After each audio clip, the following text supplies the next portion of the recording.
Meus amados, vamos abrir então a palavra de Deus no livro do profeta Miqueias, no capítulo 7. Nossa liturgia está baseada neste capítulo e nós vamos examinar este capítulo 7.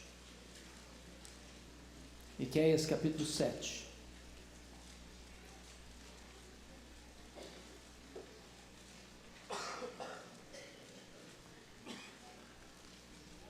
Versos de 1 a 20 está escrito assim: ai de mim, porque estou como quando são colhidas as frutas do verão, como os rabiscos da vindima. Não há cacho de uvas para chupar, nem figos temporãos que a minha alma deseja. Pereceu da terra o piedoso, e não há entre os homens um que seja reto. Todos espreitam para derramar sangue, cada um caça a seu irmão com rede. As suas mãos estão sobre o mal e o fazem diligentemente. O príncipe exige condenação, o juiz aceita suborno, o grande fala dos maus feitos de sua alma, e assim todos eles juntamente urdem a trama. O melhor deles é como um espinheiro, o mais reto é pior do que uma sebe de espinhos.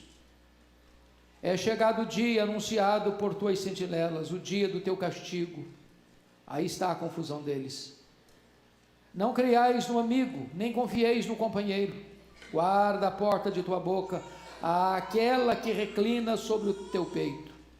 Porque o filho despreza o pai, a filha se levanta contra a mãe, a nora contra a sogra. Os inimigos do homem são os de sua própria casa. Eu, porém, olharei para o Senhor e esperarei no Deus da minha salvação. O meu Deus me ouvirá. Ó inimiga minha, não te alegres a meu respeito. Ainda que eu tenha caído, levantar-me-ei. Se morar nas trevas, o Senhor será minha luz. Sofrerei a ira do Senhor, porque pequei contra Ele, até que julgue a minha causa e execute o meu direito. Ele me tirará para a luz e eu verei a sua justiça. A minha inimiga verá isso, e ela cobrirá a vergonha a ela que me diz: onde está o Senhor teu Deus? Os meus olhos a contemplarão. Agora será pisada aos pés como a lama nas ruas, ou a lama das ruas. No dia da reedificação dos teus muros, nesse dia serão os teus limites removidos para mais longe. Nesse dia virão a ti desde a Síria até as cidades do Egito, e do Egito até o rio Eufrates, e do mar até ao mar, e da montanha até a montanha. Todavia a terra será posta em desolação por causa dos seus moradores e por causa do fruto das suas obras. Apacenta o teu povo com a tua vara, o rebanho da tua herança, que mora sós no bosque, no meio da terra fértil. Apacentem-se em Bazã e Gileade, como nos dias de outrora. Eu lhe mostrarei maravilhas, como nos dias da tua saída da terra do Egito. As nações verão isso e se envergonharão de todo o seu poder. Porão a mão sobre a boca e os seus ouvidos ficarão surdos. Lamberão o pó como serpentes, como répteis da terra. Tremendo sairão dos seus esconderijos e tremendo virão ao Senhor nosso Deus. Terão medo de ti. Quem, ó Deus, é semelhante a ti, que perdoas a iniquidade e te esqueces da transgressão do restante da tua herança? O Senhor não retém a sua ira para sempre, porque tem prazer na misericórdia. Tornará a ter compaixão de nós, pisará os pés das nossas iniquidades e lançará todos os nossos pecados nas profundezas do mar. Mostrarás a Jacó a fidelidade, a Abraão a misericórdia, as quais juraste a nossos pais desde os dias antigos. Amém. Eu quero conversar com vocês sobre o tema a esperança que nasce do desespero. A esperança que nasce do desespero. O profeta Miqueias está concluindo a sua profecia e ele está completamente confuso, ele está completamente abalado, ele está aflito porque vê a cidade de Jerusalém, o reino de Judá, se transformando numa verdadeira Sodoma e Gomorra. A iniquidade prevalecendo, nas ruas, no comércio, nas cortes, no palácio, nas transações comerciais, na religião e até mesmo na família. E diante disso ele vai, nessa última profecia, mostrar tanto o seu desespero quanto a sua esperança. Vejamos em primeiro lugar o desespero do profeta. Miqueias olha a condição moral e espiritual do seu povo e solta uma espécie de gemido. E ele faz isso da seguinte maneira: olhe comigo o verso 1. A dor solitária do profeta: ai de mim, ai de mim. Esse é um ai de dor, é um gemido da alma. Ele está olhando o seu povo, ele está olhando a sua cidade, ele está olhando a sua nação e vendo a maldade campeando. E ele faz parte dessa nação, e ele é membro dessa nação, e ele está dentro dessa nação, e ele está dando um ai de dor da sua alma em relação a essa circunstância.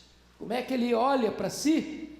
Ele olha para a nação e diz assim: porque estou como quando são colhidas as frutas do verão, como os rabiscos da vindima. Ele está dizendo o seguinte: eu olho para mim diante desse quadro. Pensa você numa lavoura que acabou de ser apanhada.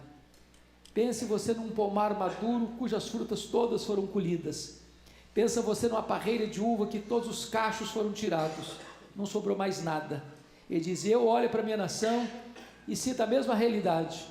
Não tem mais justiça, não tem mais misericórdia, não tem mais piedade, não tem mais virtude. O meu povo é exatamente como esta lavoura que foi colhida, você não encontra mais nada lá, não tem mais um cacho de uva sequer, para você chupar e sentir o sabor dessa uva. Acabou por completo a piedade da minha nação.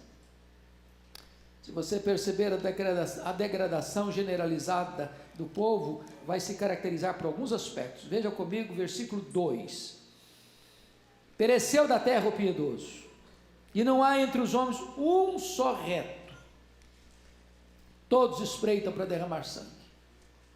Ele olha, irmãos, numa visão até pessimista. Ele diz: acabou, acabou. Os ricos estão corrompidos, os pobres estão corrompidos, as cortes estão corrompidas, os reis, os príncipes estão corrompidos, a religião está corrompida, a família está corrompida. Ele olha e não vê nenhum sinal de piedade. Ele diz: acabou, é o fim. Reis, juízes, sacerdotes, profetas, ricos, povo, todo mundo está debaixo de uma decadência moral sem precedentes.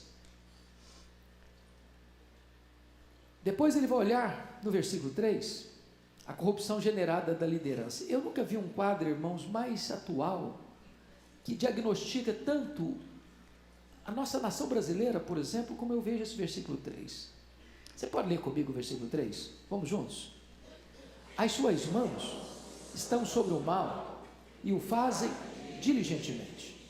O príncipe exige condenação, o juiz aceita suborno, o grande fala dos maus desejos de sua alma, e assim todos eles juntamente urdem a trama. Você percebe que há um conluio dos poderes para a prática do mal. É curioso que o crime às vezes é chamado de organizado, porque as pessoas que planejam o mal, elas têm um plano, elas têm uma agenda, elas têm um método, elas têm um propósito, e elas fazem isso refletidamente, pensadamente, diligentemente.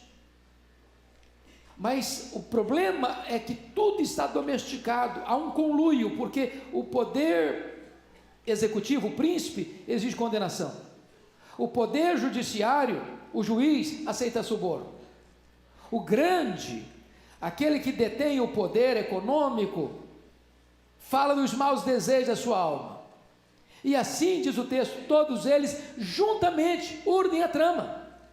É o Estado aparelhado para a violência, para a corrupção, para a roubalheira, para a falta de compromisso com a moral e com a ética. Os réus não têm a mínima chance, os injustiçados não têm a mínima esperança nos tribunais, os governantes não governam para o povo, mas para explorar o povo, Nas cortes não é a justiça que prevalece, é o suborno que determina o valor das sentenças. Quando chega no verso 4, Miqueias faz uma definição clara da degradação generalizada da liderança. Quando ele diz o melhor deles, ele está falando dos príncipes, dos juízes e dos poderosos, o melhor deles é como espinheiro. Pensa comigo nessa figura espinheiro. Você pisa, machuca, você encosta, machuca. Se você for arrancar, ela fere você também.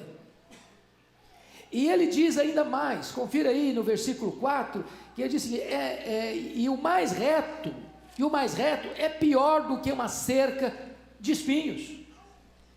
Não poderia, para um profeta que é caboclo, que é da região rural, como ele era, uma cidadezinha pequena, ele não encontra uma figura melhor que essa. Olha, a nossa liderança é um espinheiro. O mais justo, o melhor deles, é uma cerca de espinhos. Nós estamos encurralados. Não há esperança para o povo quando a sua liderança se corrompe, porque o povo é um reflexo da sua liderança. Mas aí entra um outro aspecto da degradação, o colapso generalizado das relações humanas. Confira comigo, versículo 5. Não creiais no amigo, nem confieis no companheiro. Meus irmãos, como é que pode viver numa sociedade dessa? Nem no amigo você confia, nem no companheiro você confia, não pode confiar. Aquele que diz que é seu amigo não é, aquele que abraça você vai te apunhalar. Então esse é o diagnóstico que Miqueias faz da sua geração.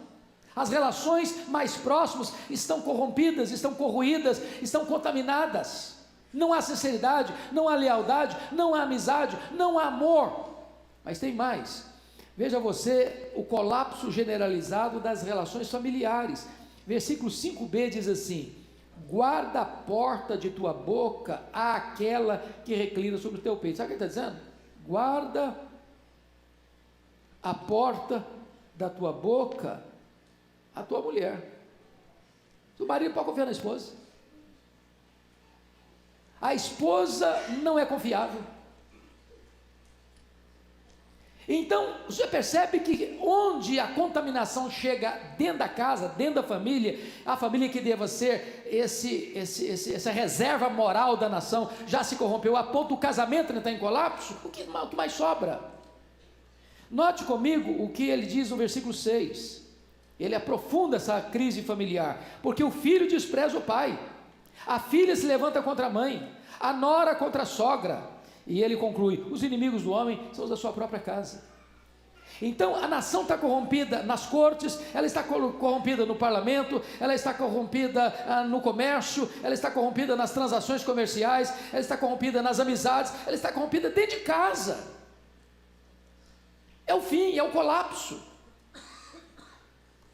Bom, esse é o desespero do profeta ao diagnosticar a sua nação. Você vê sinais disso no Brasil? A gente vê essas coisas aqui acontecendo? Pois é, parece que Oséias é articulista de Veja, de Isto É, de Folha de São Paulo, de Estadão de São Paulo, de Globo, Correio Brasiliense. Parece que ele é o jornalista mais informado dos nossos dias. Ele não está descrevendo apenas Judá, ele está descrevendo o Brasil. Mas ele está descrevendo o Brasil, ele está descrevendo a igreja. Mas ele não está descrevendo a igreja, ele está descrevendo o meu coração, o seu coração. Aí vem o segundo ponto do profeta, que é a confiança dele. Versículos 7 a 13. Veja você, quando ele olha para a nação, ele fica desesperado. Mas quando ele olha para Deus, ele encontra esperança. Então vamos ver aí o que ele fez. O que ele fez nesse diagnóstico sombrio? Porque veja bem, você faz o diagnóstico do Brasil também assim. O que você faz? Você revolta? O que você faz? Pega um avião e vai para outro país? O que você faz? Você se entrega à situação e diz: não, então já que é isso, eu também vou fazer parte disso. O que o profeta fez? Primeira coisa que ele fez, ele olhou para Deus em vez de olhar para as circunstâncias. Você pode ler o 7 comigo? Vamos todos juntos? Eu, porém, olharei para o Senhor e esperarei no Deus da minha salvação. o meu Deus me ouvirá.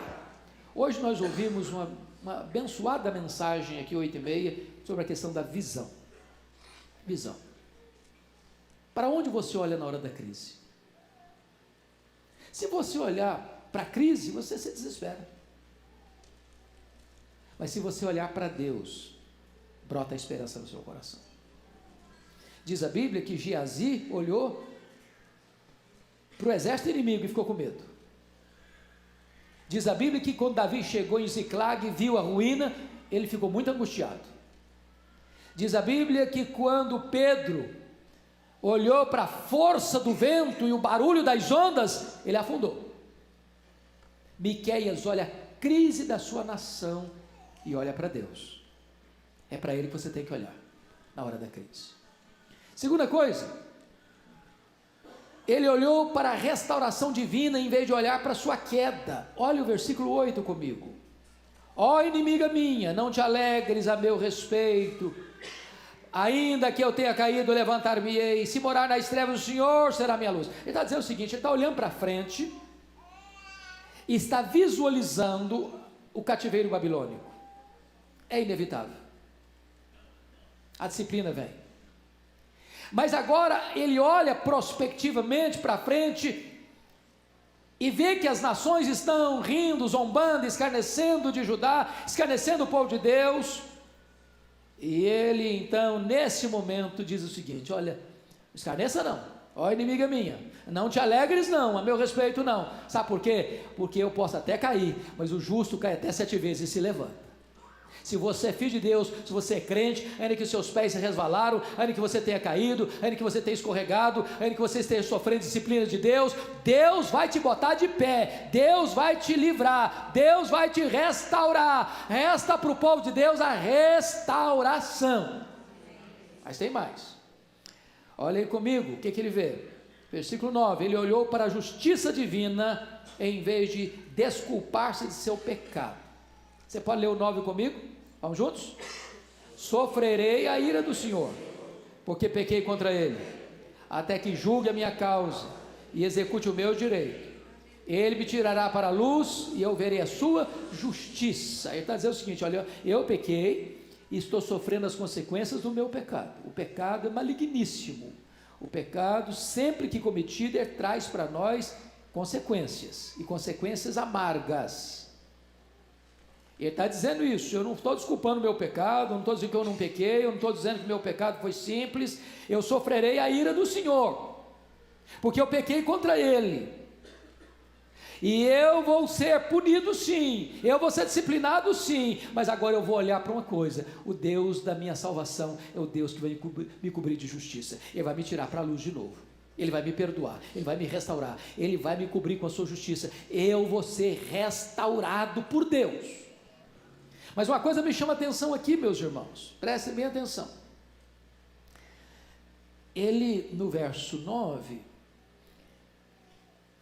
diz que ele pecou contra Deus. Se você ler o livro todo, você vai ver que houve injustiça nos tribunais, que houve aparelhamento do Estado para saquear o pobre, que as cortes estavam dando sentenças por suborno, que os profetas estavam pregando por dinheiro, que os sacerdotes aceitavam suborno para fazer o trabalho deles.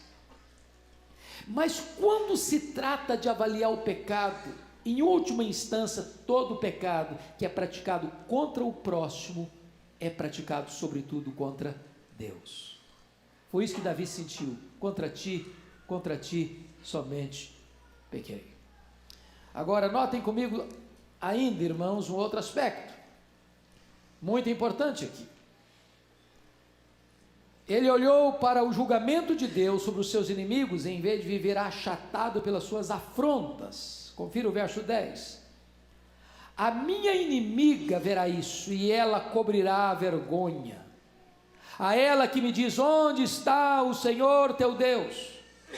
Os meus olhos a contemplarão, agora será pisada aos pés como a lama das ruas. O que ele está dizendo é o seguinte: o mundo nos ataca, o mundo nos afronta, o mundo nos humilha, o mundo escarnece de nós, o mundo afronta a igreja. Se você ficar escutando isso, você se deprime. É hora de você levantar os olhos e olhar o julgamento de Deus sobre os inimigos da igreja. E de saber que aqueles que se voltam contra Deus e se voltam contra a igreja de Deus, serão por Deus tratados. Então, em vez de você ficar se sentindo achatado, diminuído, esmagado por essas zombarias do mundo, entenda uma coisa: olhe para o julgamento de Deus sobre esses inimigos. Mas olhe mais, olhe os versículos 11 a 13, ele olhou para a prosperidade permanente do seu povo, em vez de olhar e contemplar a desolação temporária do seu povo. Versículos 11 a 13 são maravilhosos nesse sentido. Olha aí comigo. No dia da reedificação dos teus muros, nesses dias serão os teus limites removidos para longe. Ele está olhando para Jerusalém, que será cercada pelos caldeus, será tomada pelos caldeus, será saqueada pelos caldeus, será arrasada pelos caldeus. Ele vê o povo de Judá sendo levado para o cativeiro da Babilônia, e o povo está todo zombando, escarnecendo de Israel, mas de repente ele olha Deus restaurando esse povo, e agora ele olha prospectivamente e vê Jerusalém sendo ampliada. Esse é o retrato da igreja. Esse é o retrato do povo de Deus, que alarga as suas fronteiras, que espraia a sua influência, que leva os limites da sua habitação para além das outras fronteiras outrora conhecidas. Ele olha para a bênção maior da igreja de Deus ao longo dos séculos, em vez de ficar desesperado com o ataque dos seus inimigos. Mas agora vem o último ponto, que é a esperança do profeta, nos versículos 14 a 20. Veja você que ele constrói sua esperança sobre sólidos fundamentos. E que fundamento é esse que ele vai construir sua esperança? Primeiro, olha comigo o versículo 14. Ele olha Deus como pastor do seu povo. Ele começa a orar. Olha o 14. Ele está orando. Apacenta o teu povo com a tua vara. Olha que bonito. Ele traz à memória dele essa imagem belíssima de Deus como pastor do seu povo. O pastor é aquele que ama as ovelhas. Mesmo quando a ovelha se rebela, e se afasta, e se perde, o pastor vai atrás dela. E aí ele está pedindo: Deus, apacenta o teu povo. E quando ele vai falar de apacentar, ele vai perguntar: mas como Deus vai apacentar o seu povo? Com a tua vara. A vara é uma arma importante na mão do pastor. Ela serve para guiar a ovelha, ela serve para disciplinar a ovelha. Deus pega a vara para guiar a sua igreja, e Deus pega a vara para disciplinar aquele que foge do caminho. Ele está dizendo: Deus, apacenta o teu povo, e apacenta o teu povo com a tua vara. Mas por que Deus deve pastorear? Preste atenção ainda no versículo 14: apacenta o teu povo com a tua vara, o rebanho da tua herança. Nós somos herança de Deus, irmãos. Nós somos propriedade de Deus. Nós somos a menina dos olhos de Deus. Nós somos o tesouro de Deus. Nós somos filhos de Deus. Deus nos ama, mesmo quando nós pecamos, mesmo quando nós transgredimos, mesmo quando nós caímos, nós não deixamos de ser povo de Deus. Louvado seja o Senhor. Nós somos o povo da herança de Deus. E Ele trata conosco, e Ele disciplina, e Ele restaura, e Ele abençoa, e Ele protege, e Ele cuida. E o profeta está dizendo: Deus, assume o teu papel de pastor do teu povo. Mas agora ele vai usar outra figura. Versículos 15 a 17, ele vai olhar a Deus como libertador do seu povo. Veja comigo aí essa figura do libertador, versículos 15 a 17. Vamos olhar? Eu lhe mostrarei maravilhas, como nos dias da tua saída da terra do Egito. As nações verão isso e se envergonharão de todo o seu poder, porão a mão sobre a boca, os seus ouvidos ficarão surdos, lamberão pó como serpentes, como répteis da terra, tremendo sairão dos seus esconderijos, e tremendo virão ao Senhor nosso Deus e terão medo de ti. Então veja você, duas coisas aqui. Primeiro, a restauração do povo de Deus no versículo 15. Lembra do Egito? Não teve um êxodo lá? Não foi a mão poderosa de Deus que tirou o povo da amarga escravidão do Egito? Pois ele está dizendo: haverá um segundo êxodo. Do mesmo jeito que Deus tirou Israel do Egito, com a liderança de Moisés, Deus vai tirar o povo de Judá da amarga escravidão da Babilônia. Deus é o mesmo, Ele age do mesmo jeito, Ele agiu ontem, Ele age hoje, Ele agirá amanhã. Se você cair, Ele vai levantar você. Se você pecar, Ele vai disciplinar você e vai restaurar você. Ele é o Deus libertador. E nos versículos 16 e 17, Ele vai revelar a derrota fragorosa e acachapante dos inimigos de Deus. Aqueles que oprimiram, aqueles que zombaram, aqueles que escarneceram, diz ele, essas nações vão se cobrir de vergonha, elas vão lamber pó como as serpentes, elas vão rastejar como as serpentes, os répteis da terra, e tremendo sairão de seus esconderijos, e tremendo virão ao Senhor nosso Deus, e terão medo de Deus, e medo do povo de Deus. Irmãos, ninguém luta contra a igreja e prevalece, finalmente. Quem toca na igreja de Deus, toca na menina dos olhos de Deus. Mas agora ele vai mostrar uma terceira figura. Deus é o restaurador do seu povo, versículos 18 e 19. Então, ele volta da ruína total dos inimigos da igreja para a glorificação do Deus da igreja. E a primeira coisa que ele faz é dizer que Deus é incomparável em seu ser. Olha o verso 18, parte A. Quem, ó Deus, é semelhante a ti? Miqueias está falando numa época de politeísmo ao redor de Israel. Miqueias está falando que a Babilônia, que vai levar Israel para o cativeiro, Judá para o cativeiro, é um povo politeísta. Para onde Miqueias olha, as nações estão carregadas de muitos deuses. Quando o povo de Deus foi levado para o cativeiro, talvez um dos argumentos que mais se falou é que o Deus dos caldeus era mais forte do que o Deus dos judeus. Mas agora, diante da libertação de Judá, da restauração de Judá, da ampliação dos horizontes de Jerusalém, a pergunta do profeta é essa: quem é Deus semelhante a ti? Quem é Deus como o nosso Deus?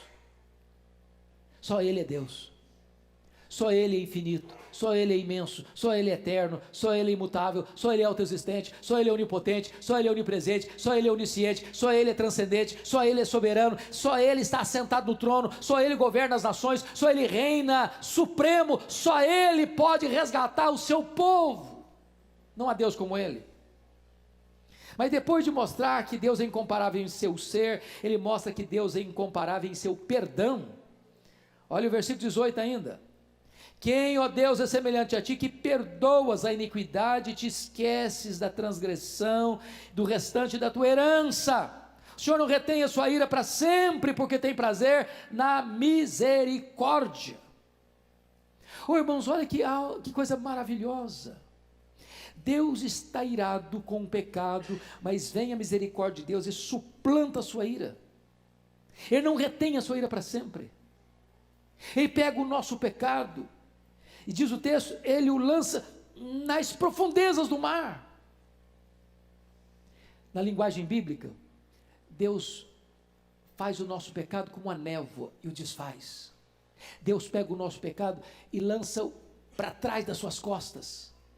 Ele pega o nosso pecado e assim como o Oriente se afasta do Ocidente, Ele afasta de nós as nossas transgressões. Ele pega o nosso pecado e nos limpa e nos purifica com o sangue do seu Filho. Ele pega o nosso pecado numa linguagem simbólica belíssima e o joga nas profundezas do mar. E Corre Tembum diz que Deus ainda bota uma placa lá: é proibido pescar aqui. Esse perdão de Deus é completo. Esse perdão de Deus é justo, mas esse perdão de Deus é condicional. Preste atenção uma coisa, irmãos. O amor de Deus é incondicional. O perdão de Deus não. O perdão de Deus não. Para que você receba o perdão de Deus, você precisa se arrepender. Sem arrependimento, não tem perdão. Se confessarmos os nossos pecados, Ele é fiel e justo para perdoar os pecados nos purificar de toda injustiça. Aquele que encobre as suas transgressões jamais prosperará, mas aquele que as confessa e deixa alcançará misericórdia. Mas finalmente, Deus, Ele é incomparável, porque Ele é fiel à sua aliança. Olha comigo o versículo de número 20, quando diz assim: mostrarás a Jacó a fidelidade e a Abraão a misericórdia, as quais juraste a nossos pais desde os dias antigos. Se existe uma doutrina gloriosa que nós temos, é a doutrina da aliança, né? Deus fez uma aliança com Abraão, uma aliança eterna, ser o Deus dele e o Deus de seus filhos, por todas as gerações. Você é o filho de Abraão, você que creu em Jesus. E aí Deus perdoa você, lembrando lá atrás da aliança que fez com Abraão. Ele é fiel a essa aliança. Ele nunca vai desamparar você. Ele nunca vai deixar você na mão. Ele nunca vai quebrar esse pacto. Essa promessa é para vós e para os nossos filhos, para aqueles que ainda estão longe, para quantos o Senhor nosso Deus chamar. Ele cuida de nós, Ele perdoa nós, Ele salva-nos, Ele abençoa-nos, Ele restaura-nos, Ele faz tudo porque Ele é fiel à sua própria palavra, à sua própria aliança. Não importa quão confusas ou assustadoras sejam as circunstâncias atuais, o caráter de Deus permanecerá eternamente o mesmo. Nisso está a nossa esperança. Vamos ficar em pé e vamos orar.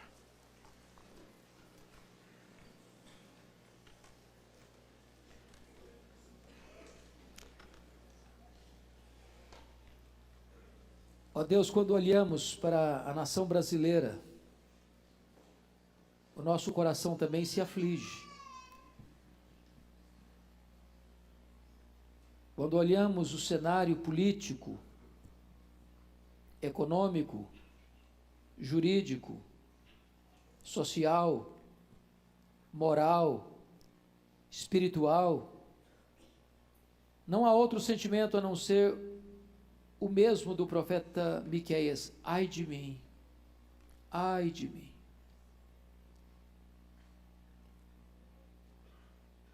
Quando olhamos para o estado da própria igreja brasileira, onde há tantos desvios, onde há tanto secularismo, onde há tanta relativização da verdade absoluta, para alcançar favores e benefícios pessoais, mercadejando a tua palavra, nós não temos outro sentimento senão o de dizer: ai de mim, Senhor, porque estou também nessa nação.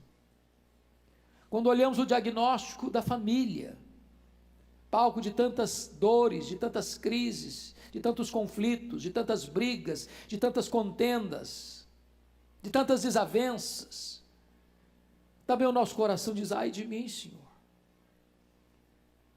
Mas nesta hora, Deus, nós queremos levantar os nossos olhos e olharmos para Ti, porque de Ti vem o socorro, de Ti vem a resposta.